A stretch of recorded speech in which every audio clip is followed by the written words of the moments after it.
Hey everybody, and welcome to Season 2 of Moxham Trails. I'm Brian, and this is my son Ethan. Hey. It's been about 5 months since we last visited the property in the fall, and it's been exactly a year since we started this whole adventure.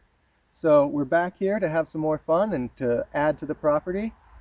If you don't remember what we did last year, or if you're tuning in for the first time, here's a quick recap.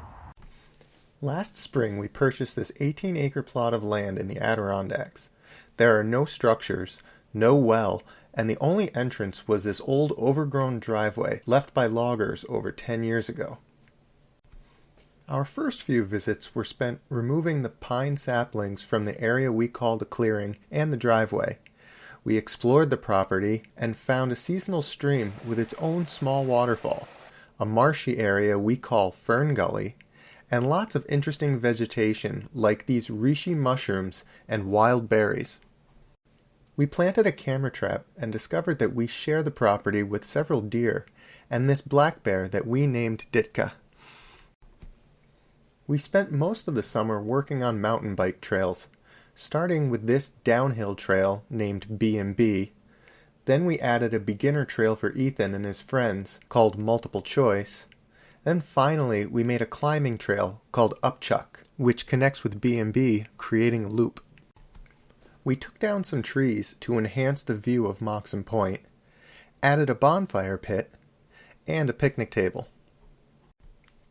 Not too bad for 7 months' work. I think we made a total of 12 visits last year. We don't have very big plans for this first visit, mainly just some reconnaissance. There are several areas, both in the woods and here in the clearing, that are seasonally wet, and I have some plans to build structures come later this summer. I don't want to build something on what I think is dry land only to find it sitting in a puddle of water next spring. I definitely recall this area being wet last spring when we were here. It's a little bit downhill from most of the clearing, and although they're dry now, last year I swear these areas were muddy. I'm also really pleased to see that the trail looks great. I was afraid it was going to be covered with leaves or that it was basically going to deteriorate back to what it was last year before I made it. But the trail is clear and it's fairly bare, and I don't think I'd have any problem biking on it right now. Another area that needs some attention is the hill leading up to the fire pit. It's fine for us to walk up during the day, but we usually pitch our tent at the bottom of the hill, and I'd really like to put in some stairs to make returning to the campsite after dark a little easier. Ethan and I measured the hill and found it to be 50 feet long with an 8-foot rise. I'm not exactly sure what these stairs are going to look like. They could be made of wood or stone. Railroad tie boxes filled with gravel seem to be quite popular. The important thing for now is that we have the measurements so I can start planning. Okay, one thing I thought I might try today is turning this log into a bench for the fire pit. Now, I've seen a few different pictures of benches made from logs, a lot of different styles that look pretty cool. I'm shooting for something simple here, and I don't even know if it's going to work. I've got my electric chainsaw. I didn't bring the gas guy, so this might be asking a bit much from a battery-powered chainsaw, especially a little one like this, but we're going to give it a try. And I also brought my log ox. This is actually 3 tools in one, and today we're going to be using it as a timber jack. A timber jack is a tool that allows you to lift the log up in the air, so while you're cutting it with the chainsaw, the bar doesn't go into the ground.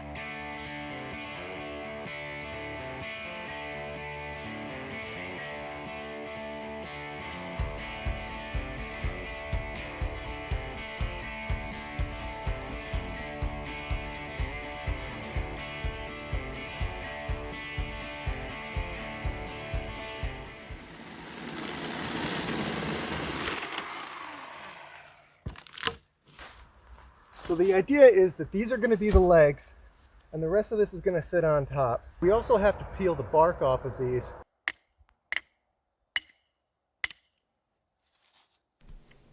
Now I know some of you are probably sitting there saying, a nail hammer and a rock chisel are not the best tools for removing bark.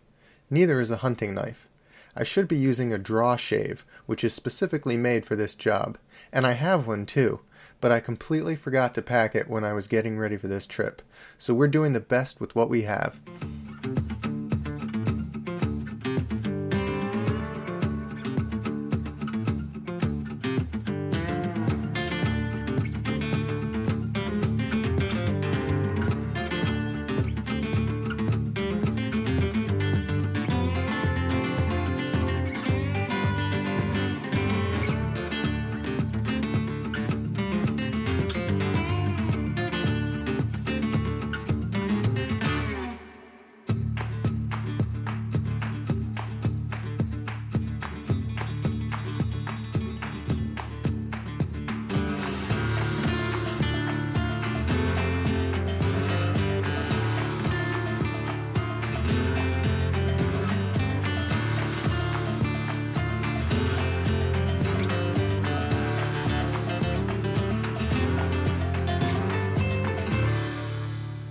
The next step is going to be to try to plane a little bit off of this.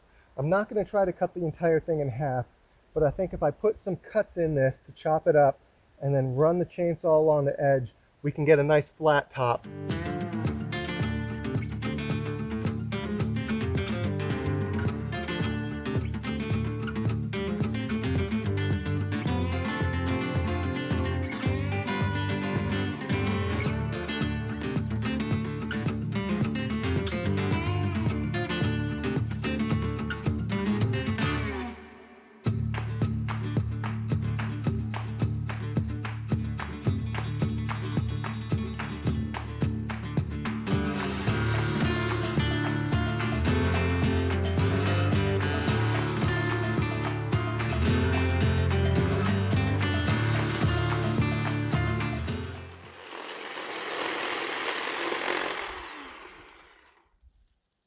Okay, so after some trial and error, I think I have the right technique now. Having what I want to be flat vertical and cutting down on it seems to be working a lot better. But that little electric chainsaw is definitely not made for ripping wood. So I think I'm going to leave this like this for now, and on our next trip up, I'll bring the gas chainsaw and rip the rest of this down. After a quick break for lunch, we decided to head into the woods.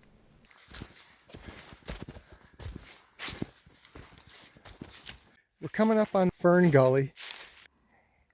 You can see this area is full of standing mud puddles, and I've brought some mosquito dunks to kill the larvae that are breeding in those puddles right now. So one of the things that I've brought with me are these mosquito dunks. People put them in their bird baths or small koi ponds and things like that to kill the larvae. I don't know if it's going to work here. I don't even know if it works on black fly larvae, but I'm just going to give it a try since we're here and I have them. There's 2 or 3 puddles, and so I'm just going to put a couple of these dunks in each one, and hopefully it cuts down on the bugs a little bit.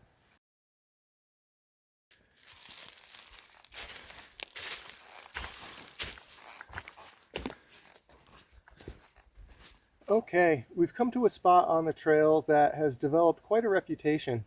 Right here, there's the remnants of an old stone wall, and along that wall there are a lot of wild raspberries and I think even some wild strawberries that tend to sprout up through there. And this was a spot when I was making the trail last year that I found some bear scat. And so I set up a camera trap and we caught this picture of a bear, black bear, that we later named Ditka.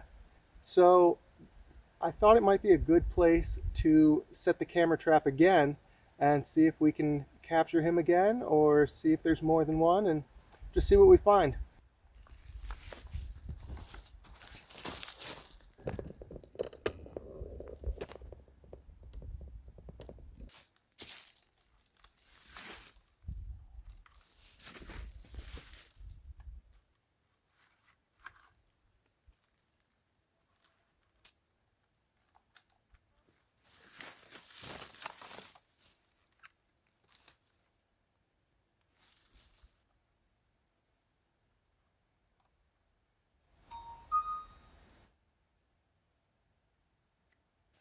I remember finding this tree on our last trip to the property last year. We were busy pulling up rocks, but I noted that this tree had fallen across the trail at some point, and was going to need to be cleaned up. So knowing that it was here, I brought the electric chainsaw with me, and we're going to try to tackle this now.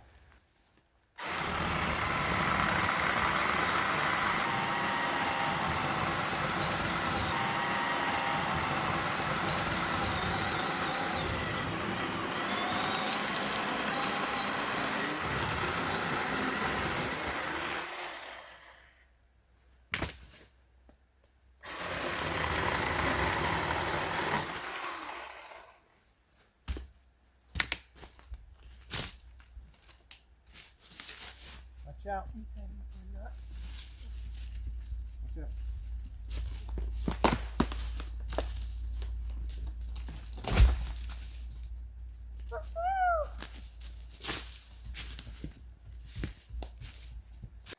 This tree, however, was not across the trail the last time we were here. So this guy fell sometime over the winter. This one looks a little bit bigger, and it's probably going to take more than the electric chainsaw to get through this guy. So I think we're leaving this one for now. We're here at the seasonal intermittent stream, and I have to admit, it's already dried up more than I remember last year.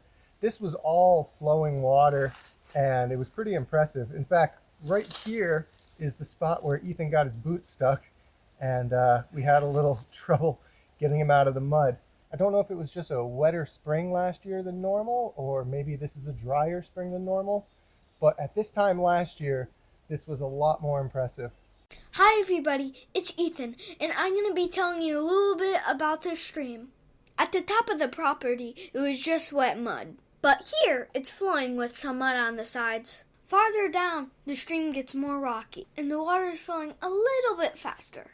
Me and my dad are at the top of the waterfall that we found, and as you can see right now in spring, it's flowing pretty good. From the top of the waterfall down, right about there at that big stone, it starts cutting up into like different little streams, and then way at the bottom, they like go two separate ways, coming into the same river.